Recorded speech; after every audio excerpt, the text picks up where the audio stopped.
Deus está morto.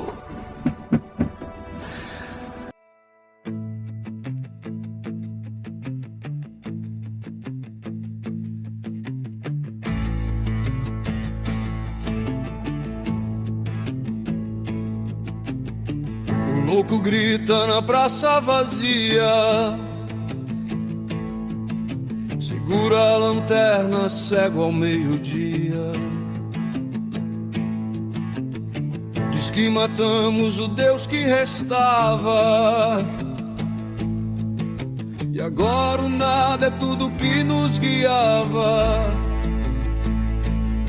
Quem julga o bem, quem julga o mal, quando o divino é só um ritual. O eco responde no abismo frio, cria teu céu ou morre no vazio. Bem-vindos ao The Debate. Hoje teremos uma troca de ideias rigorosa, explorando múltiplas perspectivas sobre um tema que, confesso, é bastante complexo e extraído diretamente do nosso material de base. Olá, e é um tema que mexe muito com as nossas intuições ocidentais, não é? Com certeza.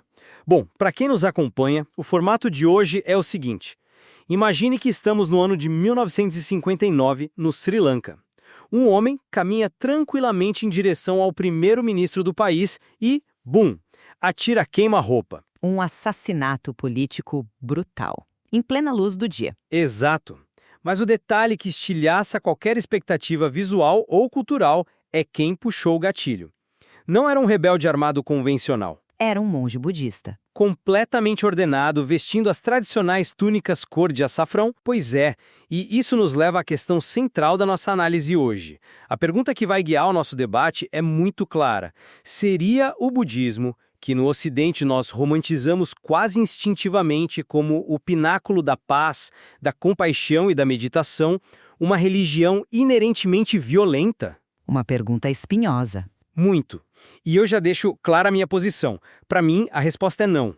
A filosofia budista original não possui mecanismos doutrinários para a violência. Eu defendo que os episódios de terror que vemos historicamente representam uma cooptação política do Estado, sabe? E uma manipulação da fragilidade psicológica humana, não um imperativo da doutrina. Eu já enxergo isso por um ângulo completamente diferente. Eu sustento que o budismo é estruturalmente violento justamente por ser uma religião. Estruturalmente. Sim, na sua fundação. A própria espinha dorsal dessa tradição, que é a promessa da iluminação, e a figura do mestre, cria uma assimetria de poder inevitável. E quando você tem uma autoridade que é percebida como infalível, isso invariavelmente gera submissão cega e abuso. Entendo. E olha, isso acontece quer a gente esteja falando de políticas de Estado opressoras na Ásia, quer a gente esteja falando de retiros espirituais milionários aqui no Ocidente. A religião é o motor. Bom, vamos começar estruturando o porquê de eu defender que o problema não reside na base da filosofia em si. O budismo, especialmente nas suas raízes ali com o Buda histórico Siddhartha Gautama, foi construído ao redor de um objetivo muito específico. Que seria a libertação do sofrimento. Exatamente, a libertação individual do ciclo de sofrimento. Nós não encontramos ali, nos textos originais, aquele imperativo institucional de expansão que vemos nas tradições abraâmicas. Não tem o conceito de guerra santa embutido no Dharma, mas o mecanismo por trás disso é o ponto crucial aqui. O que vemos nos horrores em lugares como Mianmar ou Sri Lanka é uma fusão extremamente perigosa e, aliás, bastante moderna entre identidade nacional e religiosa. O nacionalismo vestindo a túnica. Exato, é o nacionalismo de Estado vestindo túnicas laranjas. Julgar a filosofia budista pelas ações de um Estado totalitário é um erro categórico. É como você olhar para uma petrolífera que pintou o logotipo de verde, plantou umas arvorezinhas na fachada, e aí você conclui que o ambientalismo é a principal causa do vazamento de óleo no mar. Uma falsa equivalência. É apenas um rótulo sendo sequestrado, sabe? O Estado usa a nomenclatura para obter obediência, mas a mecânica da violência pertence ao controle de território, não aos textos sobre a natureza da consciência. Olha, eu entendo por que você pensa assim, mas me deixa te dar uma perspectiva diferente. Eu discordo frontalmente dessa visão. Fique à vontade. O problema dessa separação superasséptica que você faz, tipo a filosofia pura de um lado e a corrupção humana do outro, é que ela ignora solenemente como a religião funciona no mundo real. Como assim? A violência no budismo não é um mero desvio de percurso provocado por meia dúzia de políticos mal-intencionados. Ela é o subproduto natural da hierarquia que o sistema exige. A sua analogia da petrolífera falha por um motivo muito simples. Qual? Os monges em Mianmar e no Sri Lanka não foram simplesmente usados como uma fachada passiva por políticos. Eles foram os arquitetos intelectuais do conflito. Mas arquitetos movidos por medo geopolítico, né? Não por instruções do Dharma. Movidos pela fé e pelo capital simbólico que a própria religião deu para eles. A alegação de iluminação concede ao monge ou ao guru contemporâneo um status inquestionável na sociedade. Sim, o peso da autoridade. Exatamente. Você diz que não há um imperativo de guerra santa? Tudo bem, mas quando um seguidor acredita estar diante de um ser que atingiu um estado superior de consciência e que não erra mais, todas as barreiras de proteção interpessoais saudáveis são destruídas. A pessoa se abre? Ela se vulnerabiliza completamente. O monge Ashin Wirato, lá em Mianmar, do movimento 969, usou ativamente a sua identidade religiosa. Ele usou o peso inquestionável da sua autoridade espiritual para fornecer o arcabouço moral que justificou o massacre da minoria muçulmana Rohingya. A estrutura que exige reverência cega é a fundação da violência. Entendo. Mas repara na engrenagem do discurso do Wirato. Qual foi o mecanismo dessa justificativa moral? Ele não subia num palanque e citava Siddhartha Gautama mandando exterminar infiéis. Porque essas citações não existem, eu sei. Exato, elas não existem. O que ele fez foi construir uma narrativa de sobrevivência biológica e cultural. A lógica que ele vendeu foi tipo: a nossa etnia, a nossa nação está sob ameaça de um invasor externo.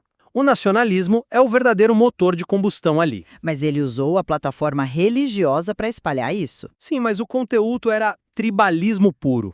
E, sabe, tem um outro fenômeno moderno que distorce ainda mais essa nossa percepção. É o que eu costumo chamar de ateísmo uga-uga. Ateísmo uga-uga? Essa é nova.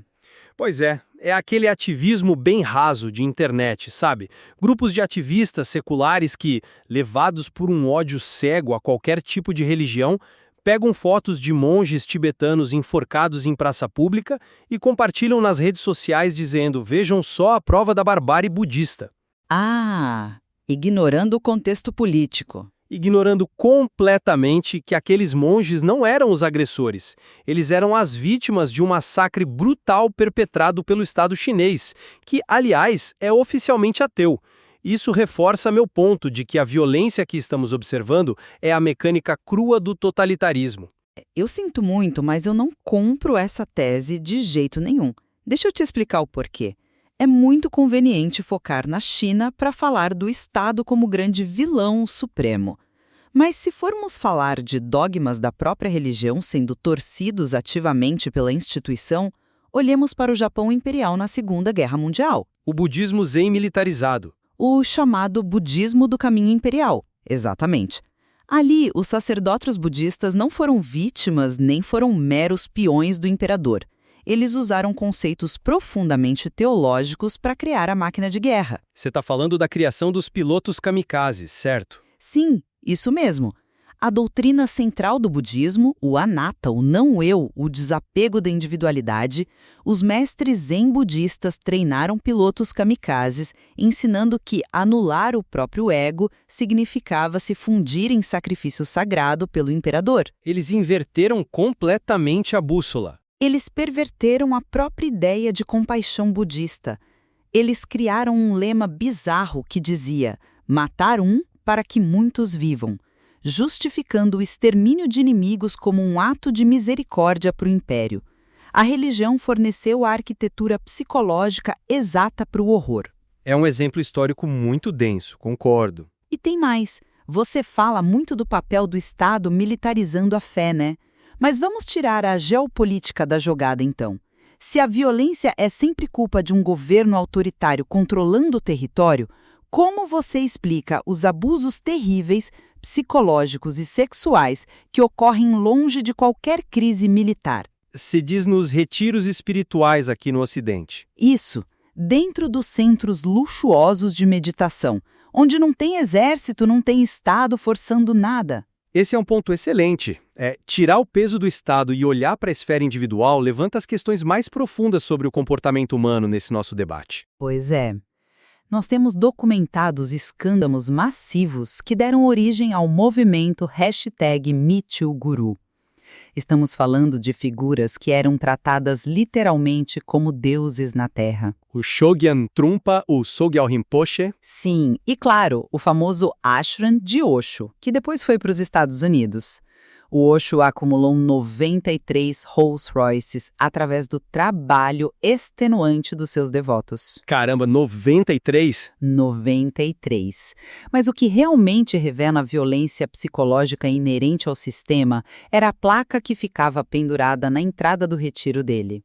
Sabe o que estava escrito lá? Qual era a frase? Sapatos e mentes devem ser deixados no portão. A famosa exigência da entrega total. Sim, essa abdicação voluntária do intelecto é o terreno perfeito para um conceito institucional perverso chamado de sabedoria louca. Espera, define sabedoria louca para quem está acompanhando a gente, porque isso é muito central na dinâmica de abuso que estamos analisando. Como funciona na cabeça do aluno? A sabedoria louca é uma doutrina que diz que as ações de um mestre iluminado são tão avançadas, mas tão além da nossa compreensão comum, que elas podem parecer chocantes ou agressivas para nós que não somos iluminados. Então, eles ganham um passe livre? Um passe livre total. Na prática, se um mestre comete abuso sexual, agressão física ou humilhação pública brutal, isso não é tratado como crime. É reembalado pela comunidade como um ensinamento profundo. Um ensinamento para testar o aluno. Isso, dizem para o aluno. O mestre fez isso para quebrar a arrogância do seu ego. É o ápice do gaslighting espiritual. Questionar a agressão passa a ser tratado como um fracasso espiritual da própria vítima. A pessoa é levada a duvidar da própria intuição de que está sendo violada. É horrível. Exato. O aluno chora, sofre e o sistema responde. Esse choro é só o apego do seu ego ferido. A capacidade natural da pessoa de reconhecer o perigo é voltada contra ela mesma. Então, como isentar a estrutura religiosa quando é ela que fornece a exata gramática para esse nível de subjugação? É um argumento forte. E olha, eu reconheço a gravidade moral abominável desses abusos. Inclusive, a inércia burocrática e o silêncio de lideranças maiores, como o próprio Dalai Lama desde a década de 90 sobre esses abusos no Ocidente, são falhas imperdoáveis. É um silêncio cúmplice. No entanto, eu framo o mecanismo causador disso por outra via. O que essa dinâmica de sabedoria louca evidencia não é uma falha intrínseca na instrução empírica da meditação budista. É uma terrível fragilidade psicológica humana, especialmente no Ocidente. Fragilidade do aluno? Não do mestre que está se aproveitando da situação. As duas coisas colidem. Pensa comigo. As pessoas no Ocidente frequentemente fogem das religiões abraâmicas tradicionais porque estão exaustas de dogmas punitivos, daquela culpa original, daquele Deus que tudo vigia. Certo, o peso da culpa judaico-cristã. Só que o vazio existencial continua lá. Então, ao invés de assumirem o fardo da responsabilidade por suas próprias vidas, elas buscam desesperadamente entregar a bússola moral a um pai encarnado. Elas querem um líder carismático. Alguém que diga o que elas têm que fazer? Sim, mas o budismo original, empírico, que ensina ferramentas como Vipassana, que é sentar e observar a mente sem reagir, ele exige um autoquestionamento rigoroso. O Buda sugeriu famosamente que ninguém aceitasse nada como verdade só pela autoridade dele, que testassem tudo, como um ourives testa o ouro no fogo. A teoria é linda, mas na prática as pessoas estão derretendo nesse fogo, concorda? Estão, porque o que acontece nesses centros ocidentais é que os praticantes corrompem a ferramenta. Eles transformam uma ferramenta solitária de autoobservação em um culto de personalidade. A necessidade psicológica do ocidental de ter um salvador infla o professor. O problema não é sentar e observar a respiração. Mas você percebe como a estrutura tradicional facilita, ou melhor, demanda essa santificação? Você acha que a estrutura pede por isso? Completamente. O budismo tibetano não tem um mecanismo de proteção interno contra a sabedoria louca. Não tem instâncias de controle independentes. A estrutura inteira foi desenhada assumindo a iluminação inquestionável do mestre. A ausência do Deus punitivo que você citou cria um vácuo de infalibilidade. Que é preenchido pelo humano. Preenchido por um homem de carne e osso com as suas falhas e desejos narcisistas. E é aí que entra a minha crítica mais forte a essa tentativa moderna, muito popular, de tentar higienizar a religião, fingindo que ela é só uma filosofia neutra. Você se refere ao movimento do budismo secular. Sim, essa coisa de isolar a prática. Entendo. Porque, a meu ver, essa é a grande chave para resolvermos toda essa equação. Aliás, eu comento muito sobre essa intersecção no meu novo livro, O Paradoxo de Einstein, que acabou de sair em audiolivro, ótimo para quem gosta de ouvir fazendo outras coisas, mas o ponto que autores seculares como Sam Harris e que eu também exploro defendem é a extração das ferramentas. Um budismo ateu, digamos assim. Isso, um budismo ateu. Tratar a meditação como uma ciência de primeira pessoa. Nós não precisamos do lixo metafísico para ter os benefícios neuroplásticos da prática. Lixo metafísico sendo o karma e a reencarnação. Exatamente. Nós não precisamos acreditar em karma cósmico ou na roda do samsara para colher os benefícios de reduzir o sofrimento através da atenção. Tem uma alegoria muito boa para isso, chamada analogia da cobra falante. Como funciona essa analogia nesse contexto da meditação? Ela ataca a falácia da afirmação do consequente. Nós vemos pessoas pegando estudos neurológicos recentes que provam que a meditação reduz o cortisol. E aí elas dão um salto lógico gigantesco e concluem: estão vendo, a ciência provou que a meditação funciona, portanto, a lei invisível do karma é real. Entendi o salto lógico. A analogia diz que isso é a mesma coisa que um cristão pegar um estudo de cardiologia que prova que praticar o perdão diminui a pressão arterial e afirmar: a ciência provou que o perdão faz bem, logo, isso prova que uma cobra falante com pernas existiu no Jardim do Éden. O benefício empírico da ferramenta isolada não prova o dogma. Esse é um argumento persuasivo. A sua analogia da cobra falante é engenhosa, eu admito. Funciona muito bem num laboratório de neurociência ou numa discussão teórica. Mas você já parou para considerar a imensa ingenuidade sociológica dessa perspectiva? Ingenuidade sociológica de isolar a ferramenta. Por quê? Porque secularizar o budismo, colocar um fone de ouvido com um aplicativo de mindfulness e chamar isso de ciência é um privilégio moderno muito específico.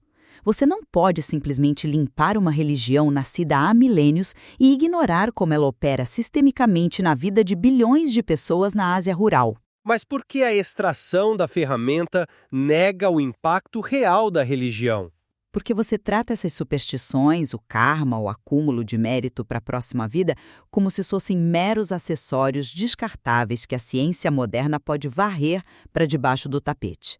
Na prática real, eles não são enfeites bonitinhos, eles são a alavanca de controle. Mas como o karma controla alguém de forma ativa, além de um medo abstrato do futuro? Ele justifica o presente. Historicamente, o karma é usado como a justificativa moral definitiva para a desigualdade social extrema. Disse para o intocável ou para a vítima de violência que ele só está pagando por crimes de vidas passadas. Aceite o seu karma, dizem eles. Isso tira toda a responsabilidade do agressor ou do Estado opressor. Entendo. A passividade como ferramenta de dominação. E mais do que isso, a crença de que o mestre possui conhecimentos profundos sobre as suas vidas passadas sustenta a simetria de poder que impede o aluno de questionar os abusos. O perigo está nessa arquitetura. Você não pode dar um banho num tigre, colocar uma coleira de strass e achar que ele virou um gato doméstico seguro. O instinto predatório está lá. Eu compreendo perfeitamente a sua preocupação sociológica e como as crenças antigas foram instrumentalizadas como controle de massa. Mas olha, precisamos olhar para a extrema funcionalidade do ceticismo humano ao longo do tempo. Onde você quer chegar com isso? Se nós adotarmos a sua premissa dura de que o budismo é irredutivelmente violento, só porque o karma pode ser usado para controle, estamos negando a capacidade que a humanidade tem de filtrar e evoluir o conhecimento. Mesmo lá na Índia antiga, o Buda não inventou a reencarnação. Ela era o ar que as pessoas respiravam na época. Era a cosmologia padrão, sim. E ele a tratou com um pragmatismo subversivo. Ele rebaixou os deuses que o hinduísmo adorava à mesma condição de impermanência que os humanos. E quando a gente olha para a intuição budista do não-eu, o anatta, ela já estava em conflito direto com a superstição da reencarnação. Se não há um eu sólido, não há um eu para reencarnar. E mesmo assim, as instituições mantêm as duas doutrinas rodando ao mesmo tempo. Porque instituições são lentas. Mas a tradição budista carrega em si as ferramentas para destruir seus próprios dogmas. Responsabilizar a doutrina pelas perversidades de líderes narcisistas tira o foco do verdadeiro vilão, o totalitarismo e a abdicação voluntária da razão. Só para usar a mesma métrica, o ateísmo de Estado na União Soviética torturava clérigos sistematicamente. Isso não faz do ateísmo uma ideologia inerentemente violenta, concorda? Eu percebo a comparação que você está tentando fazer com o ateísmo de Estado. Mas há um ponto crítico nessa sua defesa que desmonta a analogia.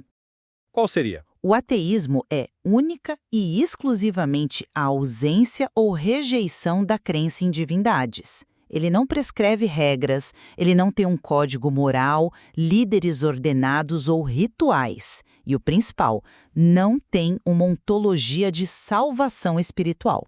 E você argumenta que a estrutura salvífica é exatamente onde mora o perigo. Exatamente. O budismo tem tudo isso. Ele não é apenas sentar numa almofada e respirar. Ele tem um arranjo hierárquico complexo que decreta com autoridade inquestionável quem alcançou o despertar e quem está preso na sujeira da ignorância. Essa dinâmica silencia permanentemente o lado mais fraco. É o terreno para o gaslighting. E quando a violência não é física, tipo o monge armando um exército, ela é a violência psicológica refinada do guru ocidental, que olha para o aluno abusado e diz que o choro dele é só o ego resistindo. A filosofia fornece a roupagem e a linguagem que legitima o abuso. A violência é um corolário esperado, não uma anomalia. Bom, acredito que cobrimos as bases fundamentais dessa nossa divergência. Para resumir a minha posição à luz da nossa análise de hoje, a minha perspectiva se sustenta na capacidade humana de extrairmos o valor investigativo do budismo sem precisarmos engolir a bagagem mística. A extração das ferramentas. Exato. A essência filosófica do não-apego não é um instrumento bélico. Os episódios terríveis no Japão ou em Mianmar são corrupções humanas pelo apetite geopolítico. E os gurus abusivos revelam a nossa urgência de terceirizar a bússola moral por uma figura paterna. Como a analogia recorda, os benefícios do autoconhecimento não exigem que endossemos hierarquias opressoras. E da minha parte eu mantenho firmemente que não se pode isolar apenas as partes reconfortantes que a gente gosta e eximir a instituição milenar dos danos catastróficos que ela causa.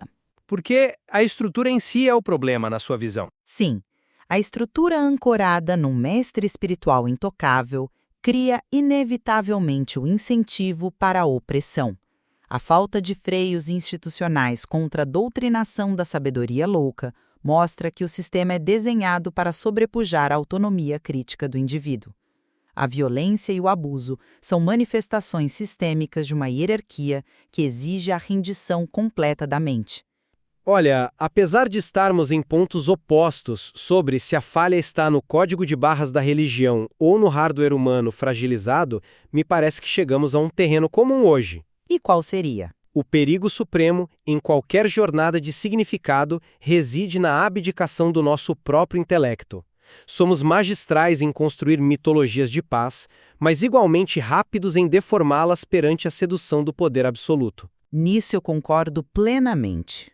O verdadeiro terror começa quando a gente decide aceitar a instrução daquela placa no portão de Osho. O momento em que deixamos nossos sapatos, a nossa sanidade e o questionamento crítico do lado de fora confiando cegamente numa autoridade. Pois é. E isso nos deixa com uma reflexão enorme para quem acompanhou a gente. Afinal, a ameaça mais devastadora repousa nas falhas e dogmas institucionais ou na nossa própria e aterrorizada necessidade psicológica de entregar o controle a alguém simplesmente para fugir do enorme peso de sermos livres? Agradecemos a todos que nos ouviram hoje. Há muito mais o que explorar nesse material. Até a próxima!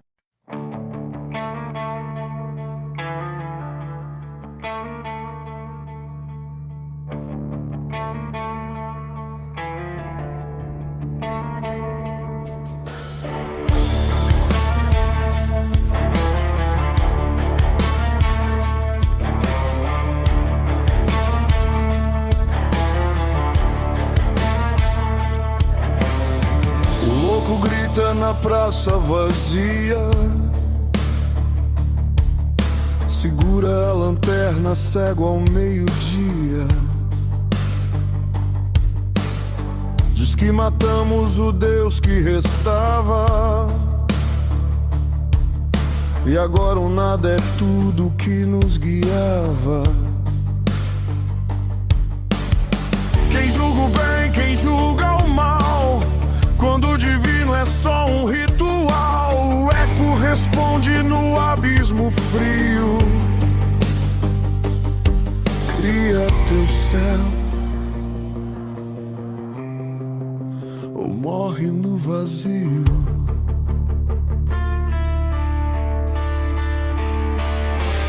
Sem Deus tudo é permitido,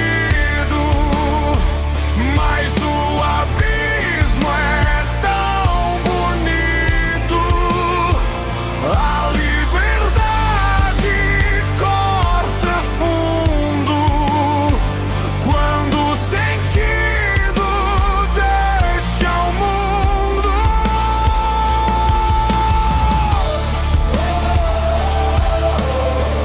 Deus está morto em mim, e agora eu tenho que existir.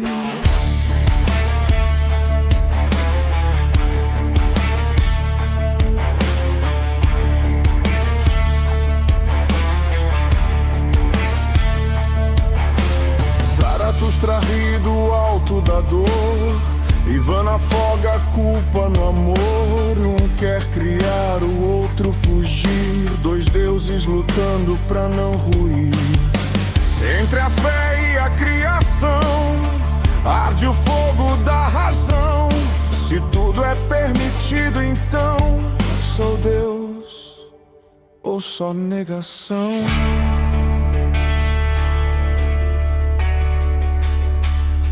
Sem Deus tudo é permitido, mas o abismo é tão bonito. A liberdade corta fundo quando o sentido deixa o mundo.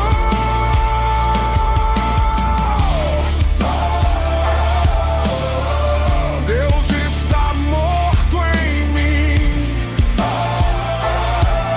e agora eu tenho que existir.